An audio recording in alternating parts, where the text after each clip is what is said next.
If your Toshiba Satellite Pro is displaying a blue screen, this tutorial covers practical fixes for common blue screen of death errors.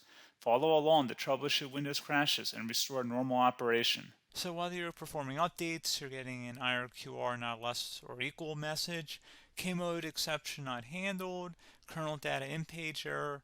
A lot of errors pertain to this problem, and we're going to go ahead and jump into what should hopefully be a pretty straightforward process, guys. And we're going to go ahead and jump right into it. So first thing I'd recommend doing would be to actually go ahead and boot to the troubleshooting utility on Windows 11. So if you do a hard power off 3 times in a row, Windows should automatically attempt to launch the starter prepared utility. And if it doesn't find anything, it will give you the option to select advanced settings, in which case it will take you to a screen that looks like this.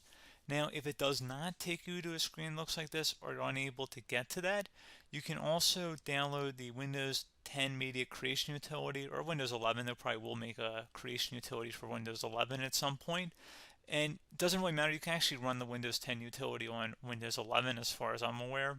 And you should be able to run the troubleshooting utilities built in within it. So you just would go ahead and download it to an ISO file and then burn it to a DVD or USB.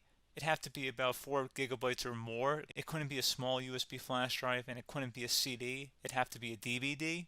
And then you boot your computer from it. So depending on the computer manufacturer, you'd have to tap a different key on your keyboard in order to launch that menu, in order to select what boot drive you want to go off of. So it could be anything between the escape key, F2, F8, F12, for example. And those are the function keys on the top of your keyboard. So you may have to just do a little bit of trial and error. Shouldn't take you more than a couple minutes. Googling it would probably be best before you even begin. But anyway, we're ready to go ahead and jump right into it. So we're on the choose an option page. So these will look very similar whether you're booting from it directly within Windows itself, or if you're plugged in a USB flash drive with the media creation utility installed and you selected the recovery option. So when you are setting up your Windows 11 installation or Windows 10, depending on the drive you're using, there should be an option to repair your computer in the bottom left corner of the dialog window, one of the first screens that comes up.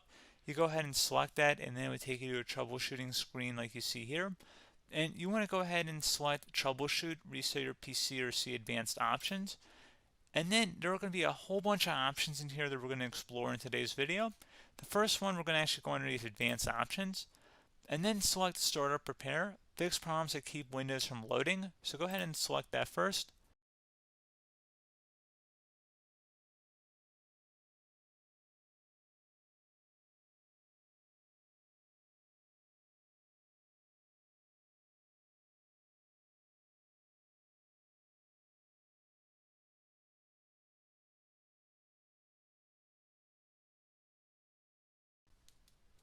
Okay, so you can see it could now repair our PC.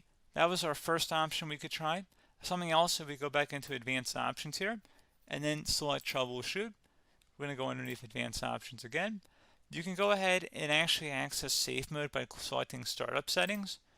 And then if you select the restart button, you have the option on the screen select safe mode with networking, which will give you a key on the screen. It'll tell you which key to press to enter that.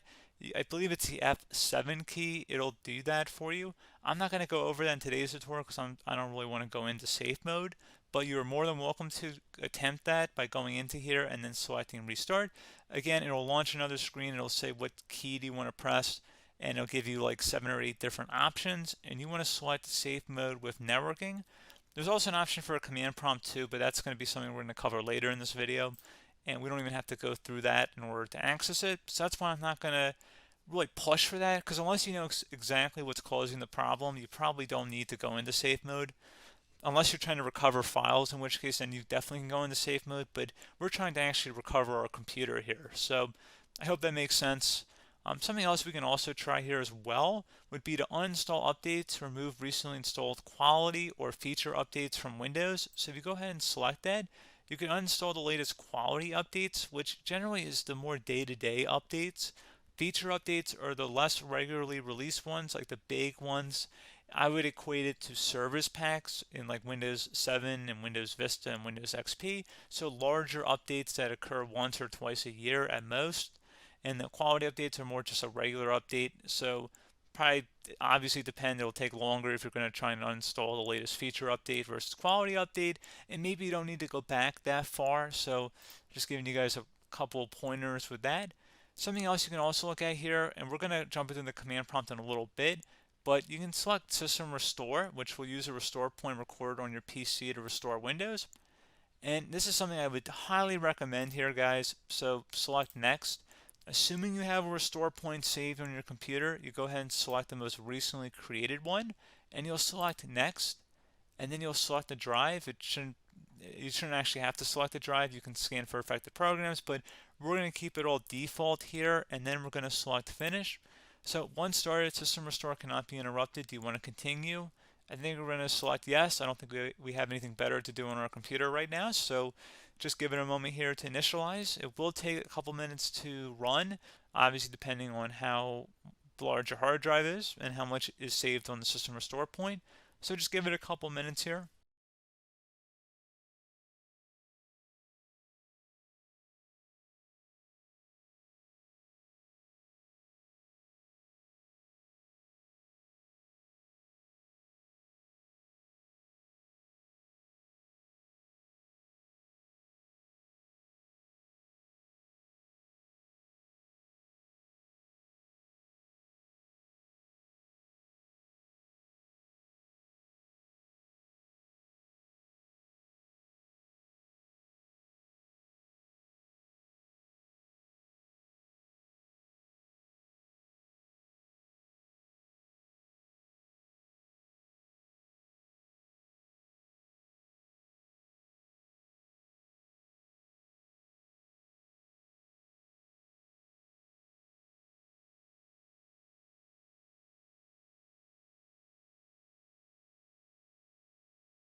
Okay, so you can see System Restore completed successfully.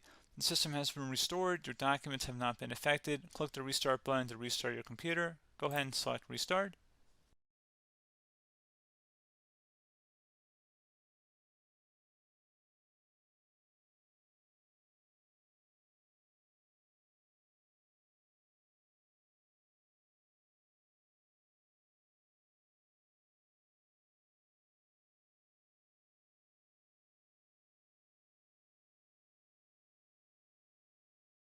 Okay, so you can see the system has been restored successfully. We're going to go over a couple different methods in addition to that if that did not work. So I'm just going to pause the video and we're going to start back on the recovery screen that we started with. Okay, so a couple other things we can try here too. If you go back into troubleshoot, you can select reset your PC, while you choose to keep or remove your personal files and then reinstalls Windows. You can select to keep my files, which will remove apps and settings but keeps your personal files. You can also select remove everything, which will remove all of your personal files, apps, and settings. So this is more of a factory reset, the second option here. First option, it should not delete all of your personal files. However, it will pretty much clear most of your programs, and keep in mind, there's no guarantee that your information, number one, is even still available and easily recoverable on your computer to the point that you actually would be able to recover anything. And the second point is that there's always a chance that it won't actually recover and it will just do a factory reset anyway. So there's no guarantee that actually would keep your files anyway. So I would recommend trying to get a recovery tool and backing that up first before selecting it anyway.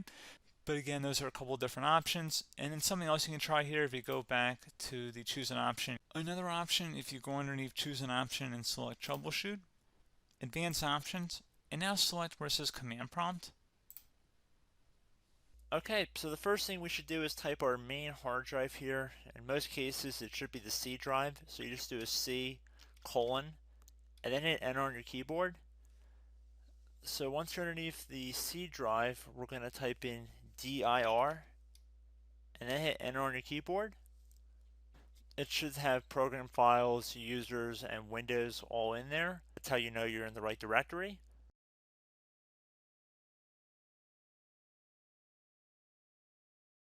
In some cases, it might be the D drive as well, so just keep that in mind.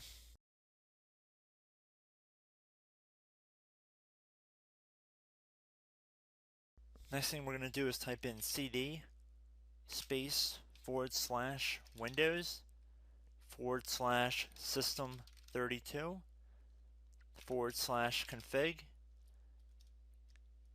and then you're going to hit enter on your keyboard.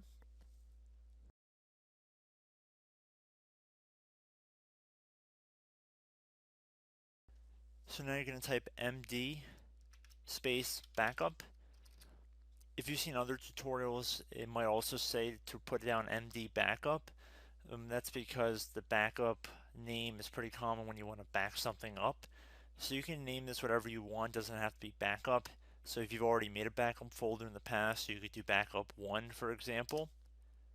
So once you're done setting the name you want the backup to be called, hit enter on your keyboard again.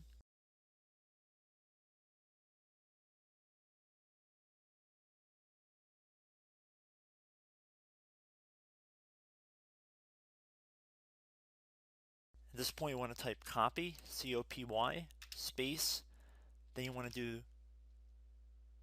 the star symbol above the 8 key, then do a period or a dot, whatever you want to call it, then another star sign, and then another space, and then type backup, and then hit enter on your keyboard.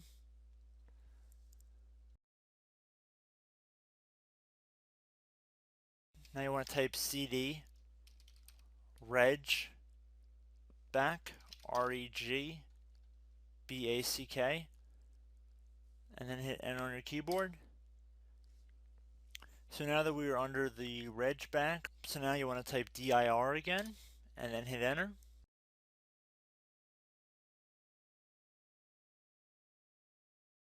So now at this point we're going to type copy again. So copy, space, star sign,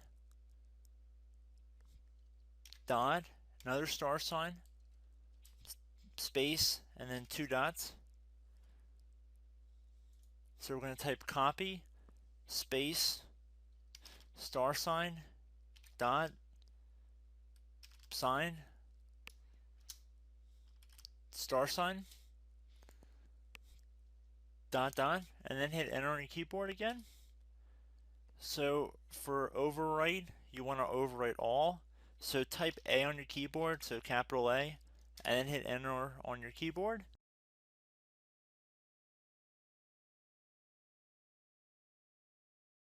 So at this point you should be good to go. You can close out of the command prompt window, and if you accidentally continue to Windows 10 you should be all set.